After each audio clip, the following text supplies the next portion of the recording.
নমস্কার বন্ধুরা, welcome to unicorn.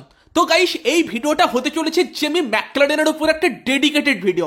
তো ম্যাকলারেনের গাড়ি চলতে শুরু করে দিয়েছে, আর ম্যাকলারেন চলতে শুরু করলে কি হবে তার একটা ট্রেলারই হয়তো আমরা দেখতে পেলাম মোহামেডান ম্যাচে।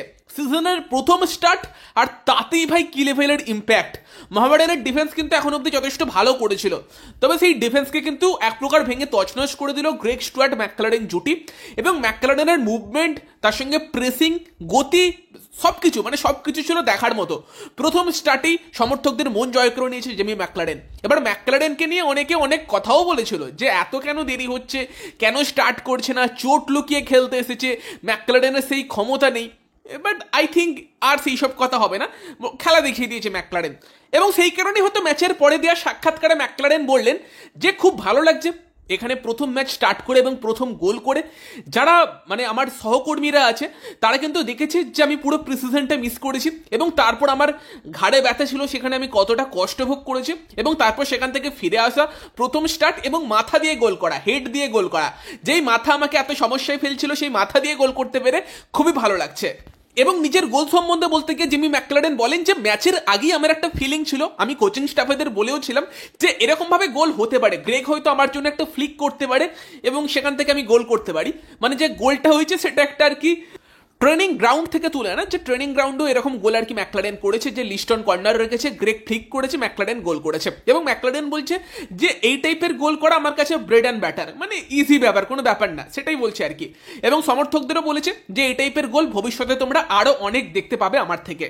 এবং সমর্থকদেরও ধন্যবাদ জানিয়েছে জিমি ম্যাকলারেন, যে সারাদিন বৃষ্টি হচ্ছিল, তারপর এত সমর্থক এসেছে, 40,000 ক্র্যাকিং অ্যাটমসফিয়ার ছিল। এবং এটাও বলেছে যে এর পরের গেমটা হয়তো আরো বড় হতে চলেছে এবং আরো সমর্থক আসবেন, সেটাই তিনি আশা করেন। তো সেখানে জেমি ম্যাকলারেনের কথাতেই পরিষ্কার যে তিনিও আর কি মাঠে আসার জন্য কতটা উদ্গ্রীব হয়েছিলেন।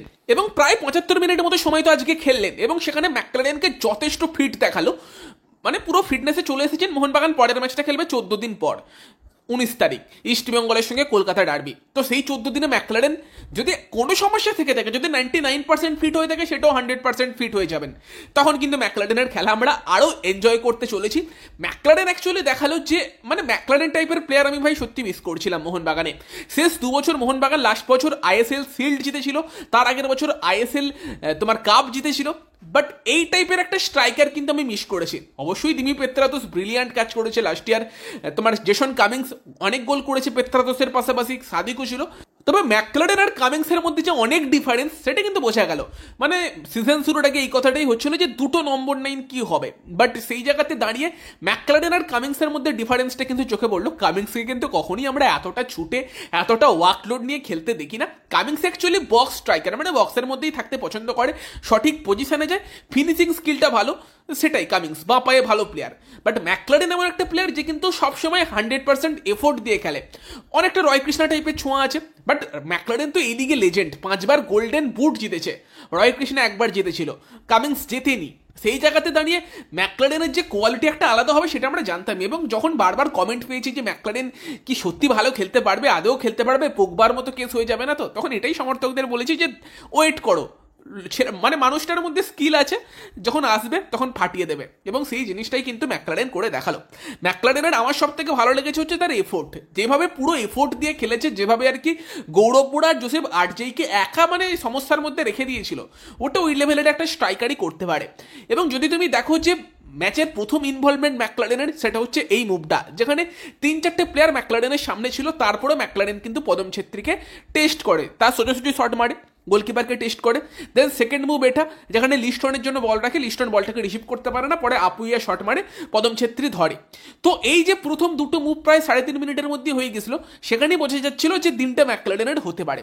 এবং তারপর তো ওই 8 মিনিটের মধ্যে গিয়ে ম্যাকলারেনের প্রথম গোল, যেই গোলটার ক্ষেত্রেও ম্যাকলারেনের মুভমেন্ট কিন্তু খুব সুন্দর ছিল, প্রপার বক্স স্ট্রাইকার যে মুভমেন্ট হওয়া উচিত সেটা ম্যাকলারেন দেখিয়েছে। এবং একদম পোচার ফিনিশ, এই টাইপের গোল সত্যি ম্যাকলারেন অনেক করবে, এই টাইপের গোল এই লিগে অনেক করতে দেখেছি। এবং তার সঙ্গে সঙ্গে যদি বাকি ম্যাকলারেনের খেলার কথা বলো, আমার সব থেকে কি ভালো লেগেছে জানো, পুরো খেলাটার কথা বাদ দিলাম, যে ম্যাকলারেন যখন কাসিমভকে গিয়ে ট্র্যাক করে যখন দেখছে কাসিমভ বল ক্যারি করছে, সেখান থেকে একটা ডেঞ্জারাস অ্যাটাক হতে পারে, তাকে পেছন থেকে ফাউল করলো, একটা হলুদ কার্ড নিল। ম্যাকলারেন জানতো যে ওই ফাউলটা করলে হলুদ কার্ড পাবেই, বাট সে কিন্তু ডিফেন্সকে সাহায্য করতে গেল এবং অ্যাটাকটাকে ব্রেক করলো। ফলে ওটা কিন্তু একটা কাট ম্যাকলারেন টিমের জন্য নিল এবং ওটাই দেখায় যে টিমের জন্য খেলছে। এবং তারপর যদি এফোর্টগুলো দেখো, প্রেস করছিল, ভালো রকম প্রেস করে যাচ্ছিল অপোনেন্ট ডিফেন্ডারদের, এবং তার সঙ্গে সঙ্গে কিছু কিছু ক্ষেত্রে এমন এমন বলে ম্যাকলারেন চলে যাচ্ছিল যেখানে হয়তো অন্য কেউ এক্সপেক্ট করবে না। যেমন এই একটা ঘটনার কথা মনে পড়ছে, এখানে মনভীর সিং যে বলটাকে আর কি মানে খেলার মধ্যে রাখে, অনেক কষ্ট করে রাখে। অন্য কোনো স্ট্রাইকার হলে ভাবতো আদৌ বলটাকে রাখতে পারবে কি পারবে না, বাট মনভীর বলটাকে রেখে কিন্তু বক্সের মধ্যে পাঠিয়ে দেয়। ম্যাকলারেন কিন্তু ঠিক একদম সময় চলে এসেছিল যেখানে গৌরব বোড়াকে একটা রীতিমতো দারুণ ট্যাকেল করতে হয় এবং মোহনবাগান কর্নারও পায়। তো এই জিনিসগুলোই সুন্দর ম্যাকলারেনের, যে হঠাৎ হঠাৎ করে এমন এমন বল যেগুলো বক্সের মধ্যে আসবে সেই বলগুলোর উপর ঝাঁপিয়ে পড়া, অপোনেন্ট ডিফেন্ডারদের সবসময় বিরক্ত করে রাখা, যে পায়ে বল পড়লেই সে একমাত্র গোল করতে পারবে সেরকম ব্যাপার না, যে কোনো ধরনের বল বক্সের মধ্যে পাঠালেই ম্যাকলারেন সেখান থেকে ডেঞ্জার ক্রিয়েট করতে পারে, সেটা সবসময় একটা অপোনেন্ট ডিফেন্ডারদের ভয় রাখবে। এবং এটা শুধু ম্যাকলারেনকে না, অন্য প্লেয়ারদেরও বেনিফিট দেবে, যে ম্যাকলারেনের দিকে বেশি নজর রাখতে গিয়ে কিন্তু অন্য প্লেয়াররা সুযোগ পাবে আরও বেশি।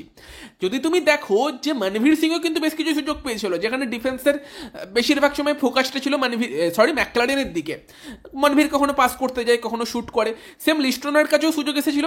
ইভেন যদি গ্রেগ স্টুয়ার্টের গোলটাও দেখো, এখানে গ্রেগ স্টুয়ার্টের দিকে তোমার ফোকাস রেখেছিল গৌরব বোড়া, তবে জোসেফ আর্জাই কিন্তু ম্যাকলারেনের রানটাই পুরোপুরি কেটে যায়, ফলে কিন্তু গ্রেগ স্টুয়ার্টের সামনে শুট করার একটা ভালো অপশন আসে এবং গ্রেগ স্টুয়ার্ট শুট করে সেখান থেকে গোল আসে। তো অবভিয়াসলি জেমি ম্যাকলারেন সেই টাইপেরই একটা ফরওয়ার্ড, যদি মিডফিল্ড ভালো খেলে, মিডফিল্ড থেকে বল সাপ্লাই পায়, উইং থেকে বল সাপ্লাই আসে, সে কিন্তু যে কোনো বল থেকে গোল করতে পারে। কামিংস আর ম্যাকলারেনের মধ্যে এটা একটা বড় ডিফারেন্স আমরা দেখতে পেতে পারি, যে ম্যাকলারেন হয়তো সবসময় ছুটছে, ছোটাছুটি করে খেলছে, যেখানে কামিংস কিছুটা বল পেলে গোল করবে সেরকম ব্যাপার, মানে 6 ইয়ার্ড বক্সের মধ্যে থেকে করতে বেশি প্রেফার করে। সে ম্যাকলারেনও 6 ইয়ার্ড বক্সের ভেতর থেকেই বেশি গোল করে, বাট অনেক বেশি মুভমেন্ট দেখায়, অনেক বেশি প্রেস করে, এবং গতির দিক দিয়েও তুমি দেখবে ম্যাকলারেন কিন্তু কামিংস বা পেত্রাতুসের থেকে এগিয়ে আছে। ফলে ম্যাকলারেন প্রত্যেকটা ম্যাচেই ফিট থাকলে অ্যাজ এ নম্বর 9 স্টার্ট করা উচিত বলে আমার মনে হয়। মোহনবাগান যদি পরবর্তীকালে গিয়ে ডবল স্ট্রাইকারে খেলে, পেছন থেকে গ্রেগ স্টুয়ার্টকে খেলিয়ে 3-5-2 যদি সেই ফরমেশনে যায় পরবর্তীকালে গিয়ে, সেই সময় কিন্তু যদি কামিংস ম্যাকলারেনকে স্টার্ট করায়, সেখানে আমার মনে হয় যে কামিংসকে যেটা কিন্তু উইথড্রল রাখতে পারে, কারণ ম্যাকলারেন সবসময় অ্যাজ এ প্রপার নম্বর 9 ডিফেন্সের উপর প্রেসার ক্রিয়েট করবে। পেছন থেকে কিন্তু যদি একটু ফ্রি রোলে কামিংস খেলে, কামিংস হয়তো অনেক বেশি সুযোগও পাবে ম্যাকলারেনের জন্য। তো দেখা যাক ফিউচারে সেই টাইপের একটা কম্বিনেশন দেখার জন্য এক্সাইটেড আছি, দেখা যাক। তো ম্যাকলারেন কিন্তু প্রথম ম্যাচে বেশ মানে আমাদের ইমপ্রেস করে দিয়েছে, এবং এটা আমি তো এক্সপেক্ট করেইছিলাম। তবে আমার আরেকটা জিনিস ভেবেও ভালো লাগছে যে সুহেল ভাটের মতো প্লেয়ার কিন্তু ম্যাকলারেনের সাথে থাকবে, এবং সে কিন্তু ম্যাকলারেনের থেকে অনেক কিছু শিখতে পারে। সুহেলের মধ্যে কিন্তু ক্ষমতা আছে ভালো একজন নম্বর 9 হয়ে ওঠার, ভালো একজন স্ট্রাইকার হবার, সে অনেক প্রেস করে খেলে, ভালো পোটেন্সিয়াল আছে। এবং ম্যাকলারেন কিন্তু সুহেলকে যদি কিছুটা মানে টিপস দেয়, তার থেকে যদি সুহেল কিছু শিখতে পারে, সুহেলও কিন্তু ভবিষ্যতে অনেক উপকার পাবে, ভারতীয় ফুটবলের জন্য ভালো হবে। সেখানে দেখা যাক, ম্যাকলারেন ম্যাজিক তো এখন অনেক বাকি, 4 বছরের চুক্তিতে সাইন করেছে, বাট প্রথম দিনের ট্রেলারটা কিন্তু আমাদের রীতিমতো ইমপ্রেস করলো। এবং যদি পরবর্তীকালে সেকেন্ড হাফে মোহনবাগান প্লেয়াররা অনেক সেলফিস খেলেছে, সবাই নিজের জন্য গোল করবে সেরকম একটা ব্যাপার, আর মনভীর যখন সেলফিস খেলার দরকার তখন আনসেলফিস খেলেছে, যখন পাস দেবার দরকার তখন শট মেরেছে। বাট ওভারঅল মনভীরের ম্যাচ অবশ্যই ভালো গিয়েছে, নয়তো ম্যাকলারেনের কাছে আরও সুযোগ আসতে পারতো, আরও একটা গোল বাড়িয়ে রাখতে পারতো। তবে ঠিক আছে, ম্যাকলারেনকে দেখে কিন্তু পুরো টিমম্যান মনে হচ্ছিল, যে একটা টিমকে লিড করছে আপ ফ্রন্টে। এবং যখন অন্য প্লেয়াররা গোল করছে, অনেক ইগোইস্টিক প্লেয়ার হলে কি হয়, যে আমি বড় প্লেয়ার, সেলিব্রেশন করবো না, এরকমও অনেক প্লেয়ারকে আমরা করতে দেখেছি, নাম নিচ্ছি না, বাট ম্যাকলারেনকে দেখলাম যে প্রত্যেকটা গোলের পর সবাই সাথে গিয়ে সেলিব্রেশন করতে, ভালো লাগলো পুরো ম্যাকলারেনের অ্যাটিটিউড, খেলা সব মিলিয়ে। তোমাদের কেমন লাগলো প্রথম দিনের ম্যাকলারেনের খেলা, প্রথম স্টার্টের? কমেন্টে অবশ্যই জানিও। ভিডিওটা ভালো লাগলে ভিডিওটাকে লাইক করে দিও, শেয়ার করে দিও, আমাদের চ্যানেলে প্রথম বাড়লে আমাদের চ্যানেলটাকে সাবস্ক্রাইব করে তার পাশের বেল আইকনটাকে অন করে দিও। তো চলো গাইস, সেই ভিডিওতে এই পর্যন্তই, বাই বাই।